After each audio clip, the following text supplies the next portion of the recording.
स्वानंद जीवन संतपा. प्रभू रामचंद्राचं असणारं जीवन, प्रभू रामचंद्राच्या नामस्मरणाची ताकद आणि कशा प्रकारचं आहे. लोहाचे कणक होया. लोहाचं कणक होण्याचं कार्य कुणाकडे, ते परिशीच सामर्थ्य आहे. परीस फक्त लोहाचे सोनं करते, अमृताची जीवित लाय. महाअमृत सिद्धी आणि अमृताचं जे आहे ते आपलं जीवन सांभाळण्याचं काम करते.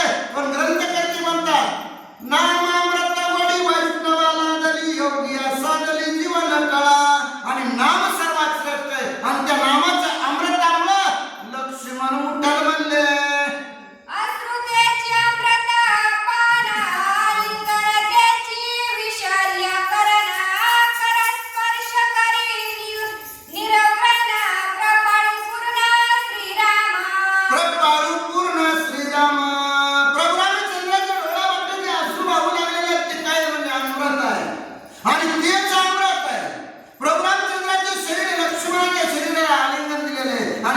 शरीराची भेट झाली त्याच औषधी शल्यचं विशल्य करून राहिलं नाही. जीवन म्हणजे स्पर्श. संताचे संगती मनोमार्ग गती, संत चरण रज लागत सहज. अशा अवस्था संतांचे प्रभू रामचंद्राच्या लक्ष्मणावर अशा प्रकारचा स्पर्श झाला. लक्ष्मण सावध होतील.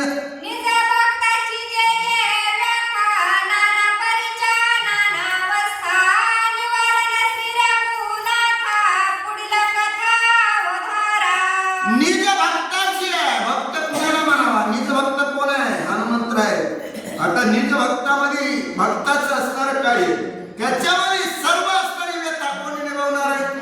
हनुमंत निभावणार आहे प्रत्येक गोष्टीमध्ये. आणि भक्ताचं कार्य, पण त्या भक्तामध्ये निज भक्त लागतोय. निज म्हणजे आपल्या भाषेत सांगायचं म्हणलं तर जवळचं आहे.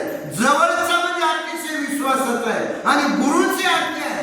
त्या गुरुच्या आज्ञेचं उल्लंघन न करणारा भक्त आहे, तो निज भक्त आहे. आणि तो असणारा निज भक्त हनुमंत आहे. प्रभू रामचंद्राच्या सर्व दुःखाचं नाहीसं करणारे अशा प्रकारचं कार्य आहे.